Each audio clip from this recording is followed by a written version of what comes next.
Welcome to the Love Your Story podcast. I'm your host, Lori Lee. Are you ready to learn some things they never taught us in school about money? Last year, one of the favorite episodes was my interview with Dr. Amanda, the money doctor. Money is a really big part of our lives, so of course we want to learn and demystify how to get it, how to grow it, how to remove blocks to it. So 2024 delivers as well. Today, Kristen Wonch, a wizard with numbers and one of a handful of women to land a highly coveted role of structuring multi-million-dollar deals as a commodities trader, she is here with us on the show to talk about choosing with intention the life that we want and then building the numbers around it. Her money mastery method is the world's first to teach women to master the art of earning efficiently and spending smart and investing intentionally while also rewiring subconscious money beliefs from the ground up. That is big stuff. So stay tuned and get richer.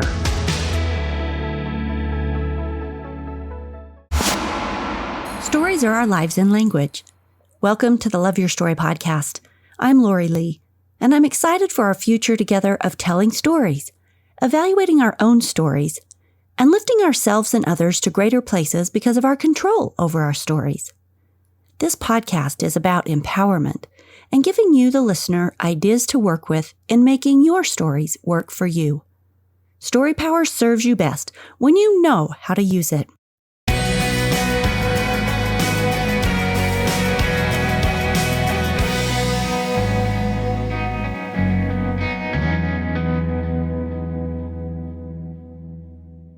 Kristen, welcome to the Love Your Story podcast. Thank you for having me. It's so good to be here. Yes, let's talk. So you went from $100,000 in debt to being a global money coach. Can we start with your story about how you turned that around? Tell us where you were and how you got to where you are. Yeah, it's really interesting, right? Because I think when a lot of people think about money and, building wealth and talking about investing and all of these things, it's really easy to think, I need to know how to negotiate, or I need to know how to invest. I need to know how to budget. Like I need the tool.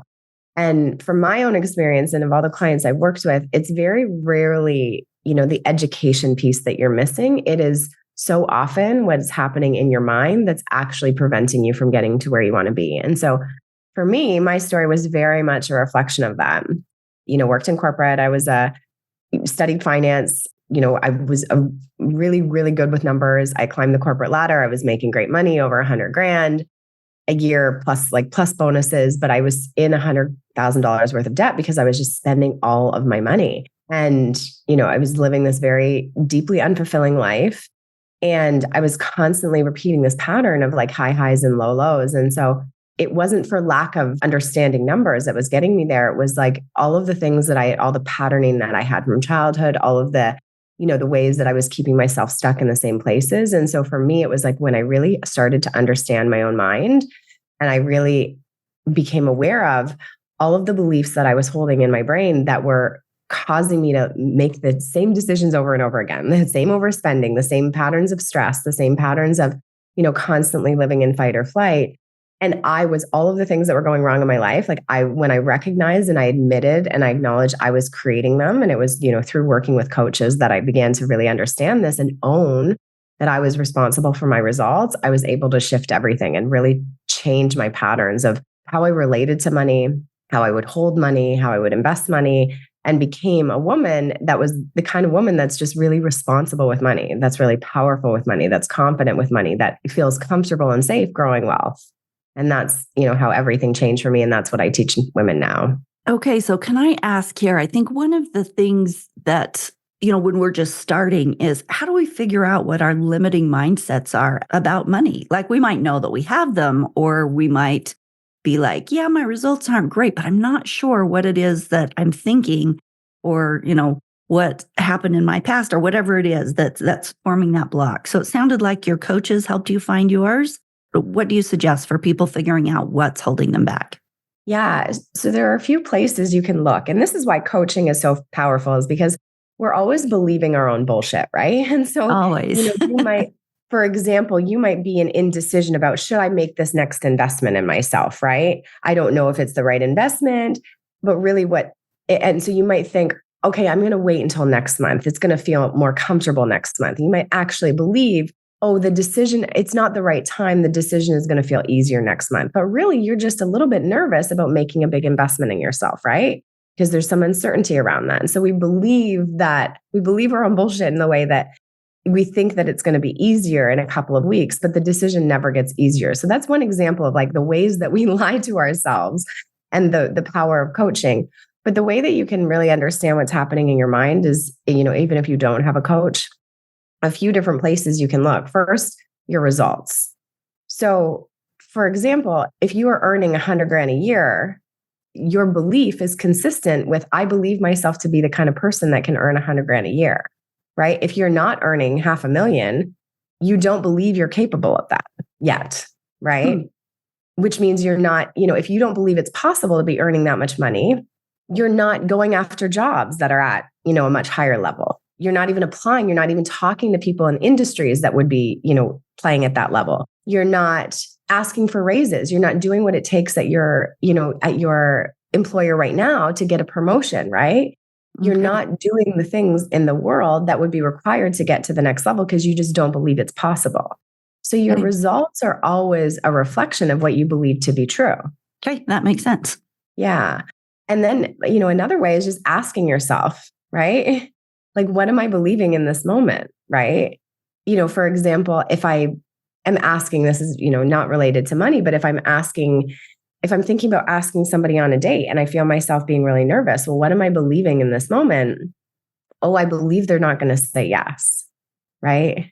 And so I'm like, I'm not even going to ask them. I'm holding myself back, right? The nervousness or the self-doubt is a sign of what I'm believing, right? But if you just ask yourself, like, what do I believe about this? Well, I believe it's going to be a no, so I'm not even doing it.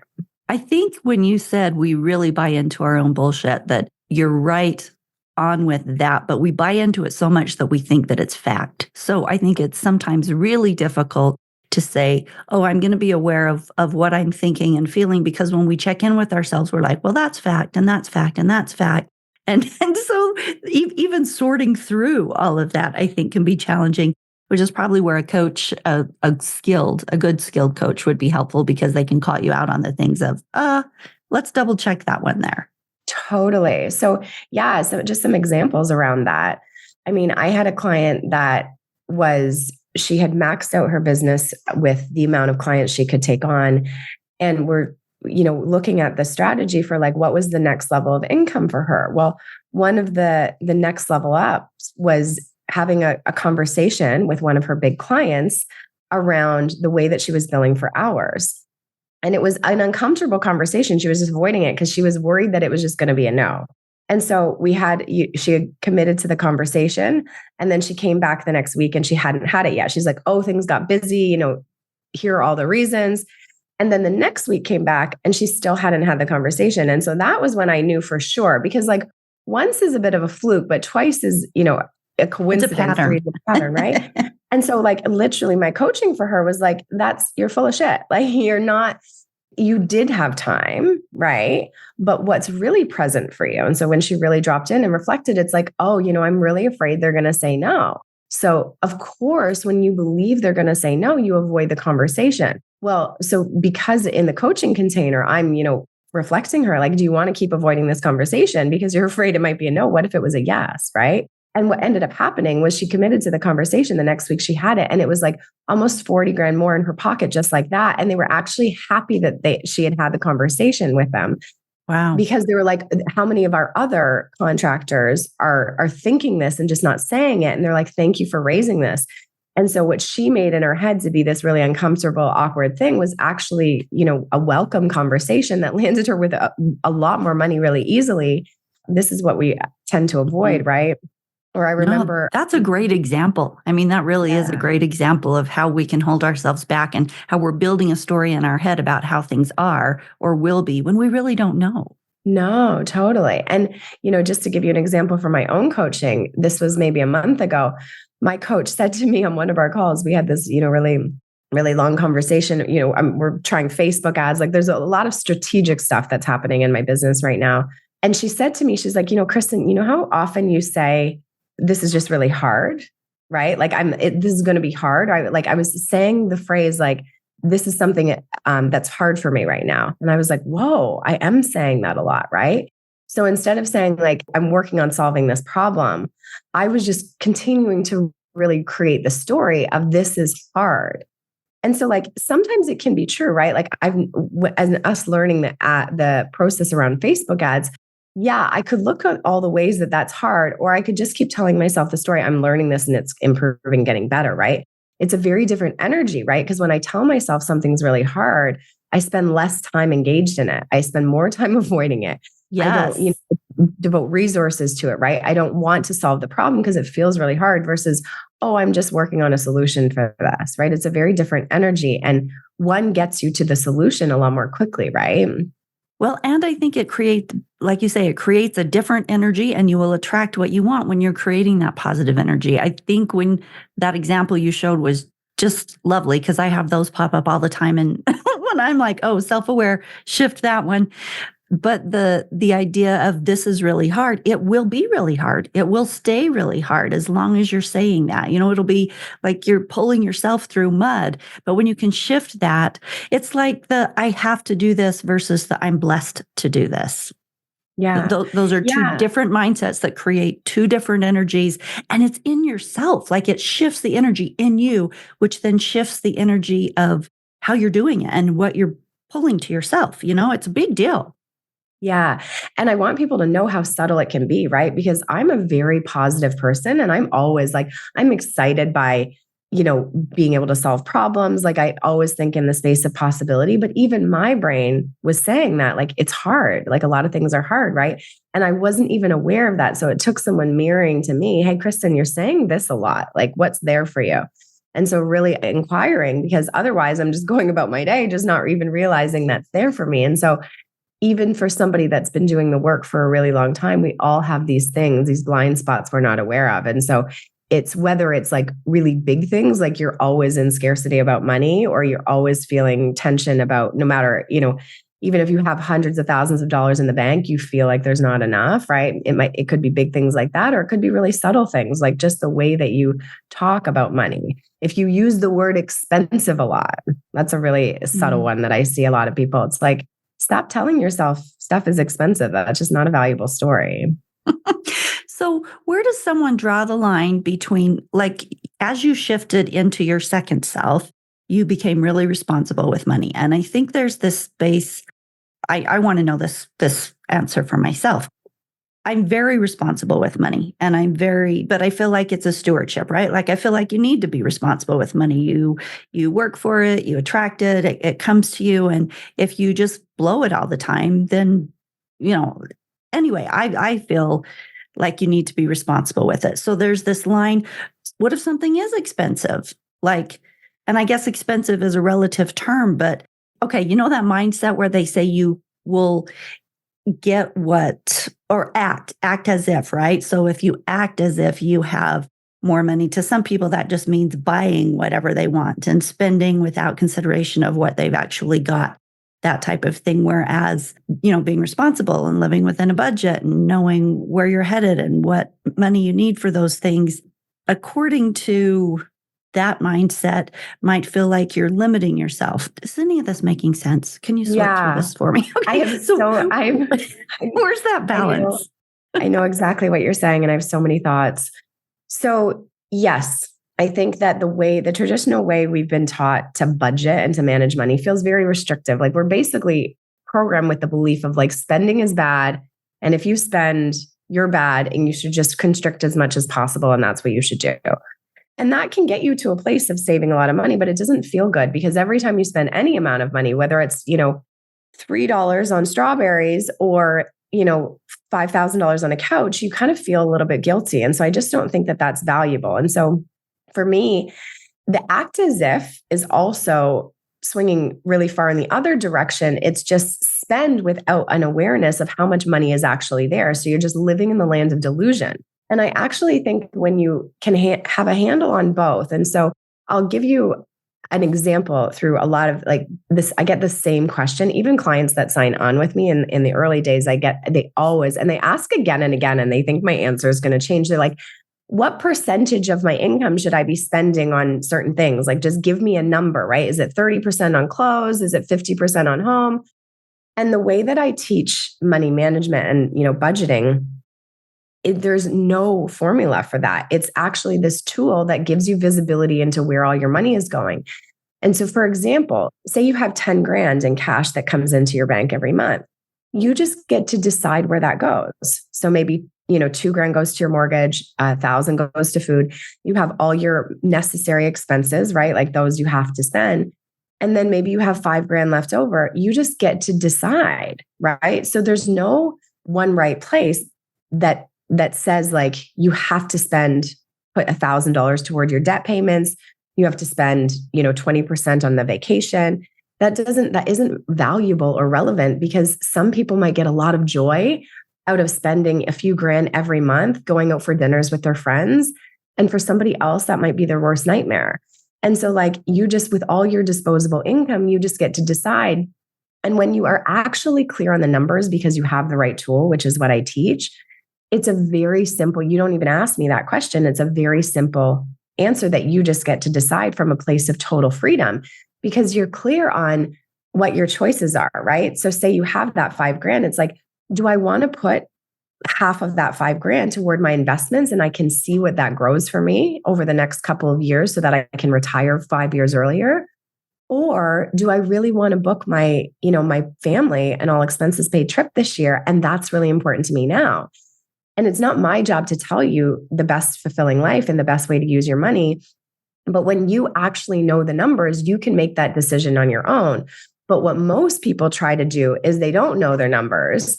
And they're just like, I'm going to act as if, and I'm going to, buy the vacations and the clothes and all the things. And they've overspent, and then they end up in a bunch of debt. And they're like, oh, what happened? I was acting as if I should be attracting more money. And it's like, you can act from a place of abundance, but still know your numbers and live the fulfilling life, right? And if you are clear on the numbers and those numbers aren't enough to give you the life you want to live, then make more money. And that's also something I teach in the work that we do. It's like, if the life that you want to live today costs you double what you're making, instead of spending twice as much on a credit card, let's get you making more money so that you can afford it all. Okay, so let's talk about what you do then, because this is a great transition. So someone comes to you, and first step is, what life is it that you desire? And then let's build the numbers around it, right? So what does that look like? How do you help people do that? Yeah. So the first thing I always start with when I work with women is crafting clear dreams. So like creating a really clear vision for your life. And it seems like, people have probably done visioning before, and they're, clear on what they want out of life. But I would say most people really aren't totally clear. Most people have just been sold the dream from society, buy a house, have 2.5 kids, a white picket fence, a dog and a half. And, most people living that life actually aren't fulfilled. I live a very unusual life on the beaches of Costa Rica in a tiny surf town. Not everyone wants to live this life, but like, let's get clear on what life you actually desire and give yourself permission to create that vision unapologetically. And I love that. Yeah. When you do that, how much money, and then we decide, how much money do you need to make that happen? How many vacations do you want to go on this year? Like, do you want to take 3 months off this year and not have to work at all? Like, what does that look like? And then, let's get some numbers around it. So we're not living in la la land, just hoping for the best. And then, the second piece is really unpacking and uncovering your limiting beliefs, because I could give you all the tools, all the education around investing, all the things, but you won't take any action on it. You'll just stay stuck spinning in confusion, because you're stuck behind your limiting beliefs and you don't even realize. So we clear all of those away. How do you clear them? So you identify them, and then how do you get rid of them? Because they're pretty deeply seated, aren't they? Some of them, once you see them, like I said with, my example with my coach, now I'm aware of every time that comes up for me. And so it's like building a muscle. So I teach a tool in my program that women get that allows you to see all those beliefs as they appear in your life, because they'll continue to come up again and again. And you could just create different beliefs. So you recognize them, you clear them away, and you create new beliefs. And so you can do that on your own. It's like building a muscle, but you also do it through coaching. So every week we come together and I coach you on the things that maybe you're not seeing, the things that you're not aware of. And so what happens is you're just not being held back by those beliefs. You're not believing them as much. Had a client on a call yesterday that is really building a lot of relationships to level up for her next gig. She wants to transition companies. And she was under the assumption like that she has to wine and dine clients and spend hundreds of dollars taking them for dinner because she works in venture capital. And there's a big culture around that kind of that thing. And I'm like, is that really required? Given where you're at financially, is that really required to build these relationships? Is that really what they're looking for, right? Or is it that how well you know them and how much you care and how open you are, right? Like, is the amount of money you spend on a dinner correlated to your ability to do the job or your ability to build this relationship? Well, no. And so she was believing that she needed to do that instead of believing, oh no, the reason that these people are getting to know me are because I do really care about them. And I'm really good at what I do, right? And so it's like none of that's required. So that's the kind of thing that you want to just get rid of. It's like, what am I believing that actually isn't true? That's a really great point. I work in an industry in real estate where we get wined and dined a lot by, affiliates. And it gets to the point where you just expect it and you kind of take it for granted. That's sad to say. I mean, we appreciate it, but it's also something where it's just, it's another meal and you don't remember who gave it to you. You know what I mean? Well, and that's one of the things for her was like, I want to make these people feel special. It's like, how much more special do you think they'll feel when it's not just one more dinner they're going to, right? When you do something unique that doesn't maybe cost you as much money, that actually shows that like maybe that person is like really into golf and you take them to this like special, like, or get them this like special golf ball or whatever that looks like for them. It's like you actually have done the work to like get to know them instead of just taking them for a fancy dinner that they can buy on their own because they don't need it. Yeah. Or you remember special days for them or anyway, we're getting sidetracked, but good coaching there. Like, yeah. And then the next piece is earning more. So like, what is it going to take you to get to the next level? So I've had clients literally in 6 weeks triple their income just by making a shift from one company to another and doing it from, I hate the job that I'm working at to I literally landed my dream job. And or maybe it's, angling for a promotion. I've had a client go from making 175 grand to almost $400,000 just by getting a promotion at her company, like by doing what's required over a number of months to really demonstrate like real value to the company. And so it's like, stop thinking about what is going to take to get to the next level of income by like 5% or like they're going to waiting for a 3% raise every year. It's like, that's not going to move the needle for you. So it's really thinking outside the box on all those things. Let's talk about easy money versus hard money then, because I feel like I have heard this idea pop up of, do you have the limiting belief that you always have to work really hard to get money? And in some circles, that's like, oh, if you think that, then you're always going to have to work hard to make money. In my experience, you do have to work to get money. It doesn't just come to you. What is your opinion on mindset about believing? Does it make a difference? Does money come to you easier if you believe it comes to you easier? What? Tell me your thoughts on that. Yeah. I mean, I do think you have to work for money, right? In some ways, right? I don't just sit on a meditation cushion and hope that things come to me. Like, that's not how I've created my wealth. I think it's important that you take action in the world. But the difference is a lot of people think that the hours they work, the more hours, the more time they put in, they're going to make more money, versus really being strategic about what are you doing in those hours to make the most money. So I'll give you the example of that client that had almost 400 grand through that promotion. She had been working for this company, and one of the big things for her was that the clients that she was, building relationships with, that she was responsible for nurturing for her company, were very big, like big contracts, big clients.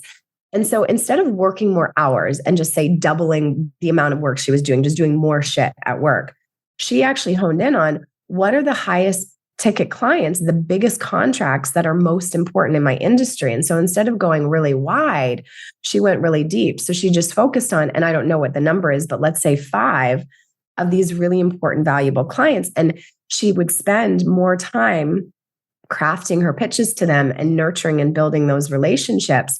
So the quality of the hours that she was spending was entirely different. And so the results that she was getting for the company, which was then reflected in the pay bump that she got through the promotion, which came months earlier than she anticipated, and they gave her more money than she asked for, was the reflection of, I've actually created so much more valuable because I've landed the highest ticket clients possible. I haven't just worked more hours hoping for the best. I've been very strategic about what I'm doing with my time. And so I think that whether you own a business or you work in corporate, that's really important. It's like, are you just showing up for 16-hour days hoping that somebody sees your effort? Or are you asking your boss, what benchmarks do I need to hit to double my income inside this company? Where do you see me going? Do you see that as a possibility for me? Are there opportunities here that would land me? Like, I'm an ambitious person. Are there opportunities that would land me at that level? Because I want to be creating so much value inside this company and paid as a reflection of my work. How do you see that happening? And if the answer is no, you working another 15 years at that company is totally freaking useless, right? You need to be looking. There are other companies. The majority of people don't realize how many opportunities are available to them because they're just looking at what we see in front of us.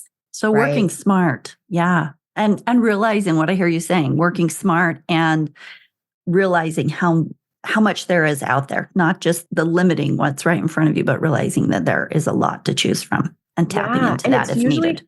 It's usually the things that you're avoiding. It's usually the things that feel terrifying. Back to my example with the client that was avoiding that uncomfortable conversation for weeks. It's like, on her own, without coaching, she probably would have just spent a whole bunch more time trying to get more clients. It's like, instead of just leaning into the 10-minute, one really uncomfortable conversation you're avoiding, that's way easier. Like you're making 40 grand more and it took you 10 minutes to create that.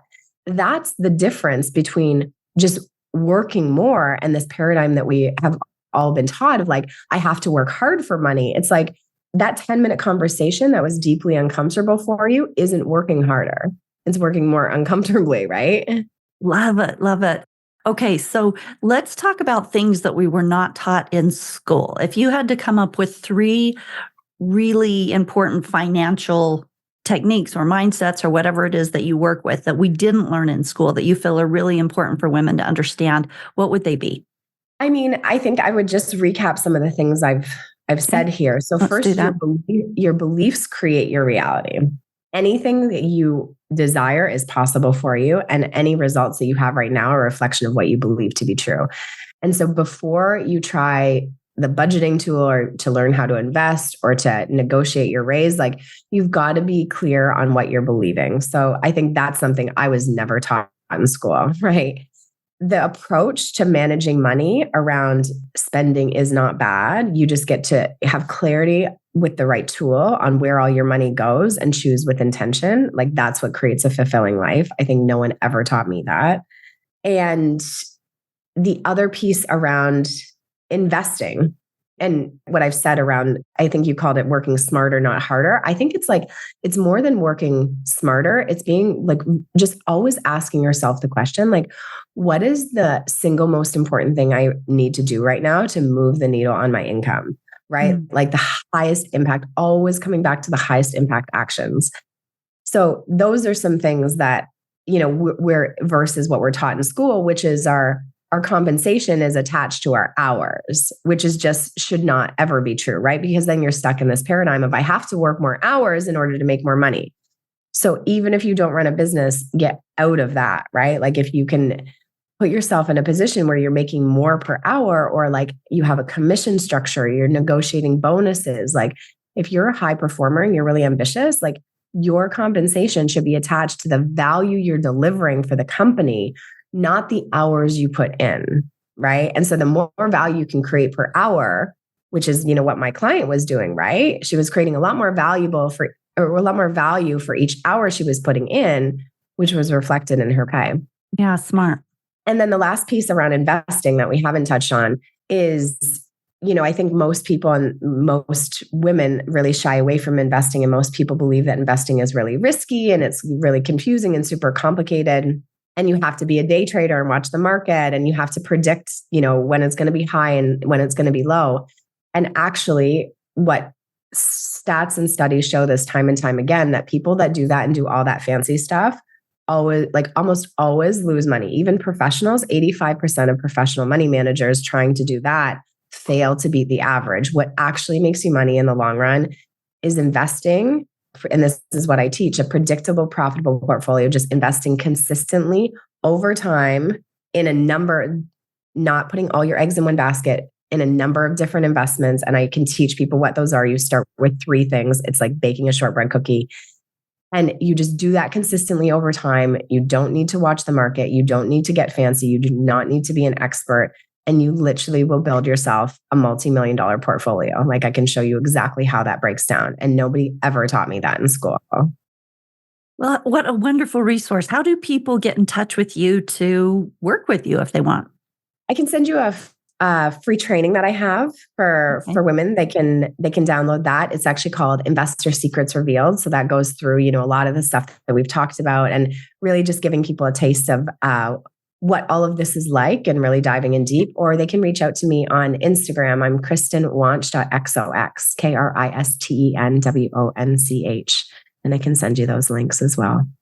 Awesome. Okay. So both of those links will be in the show notes at loveyourstorypodcast.com. So we'll have the links for you to be able to get in touch with her and to download this Investor Secrets Revealed. Kristen, thank you for being here. Do you have any final thoughts you want to share before we close up? I want more women to know that anything is possible. Whatever you want for your life, like whatever it is that you haven't created, like anything is truly possible for you. Thank you. Thank you for being here today. I don't know about you, but this conversation with Kristen was really powerful. Everything that we talked about, all of the things that she brought up, felt really spot on to me. So grateful that we could share this, that we could be here and talk about some of these things. I've got some things to think about now, and I hope you did too. I hope you found some value. If you enjoyed this podcast, you will love the book I wrote. It's called Life, Living Intentional and Fearless Every Day. It's a guide with 21 challenges that will help you create connection and possibility and self-care in your life. Not in theory, but really, each of these challenges helps you, and they're super simple challenges, helps you create those things. So big shifts. This is what Love Your Story is about, is these shifts and techniques like Kristen and I talked about today that will help you, just mindset shifts that help you create the life that you want, a guide to helping you live bigger. So grab your copy of Life, Living Intentional and Fearless Every Day on Amazon, and maybe even pick up a couple copies and give one to a friend. You guys can do the challenges together. It's more fun that way. The people who have been doing it in groups, having a great time. So I hope that you found something fabulous to take into your life in today's show.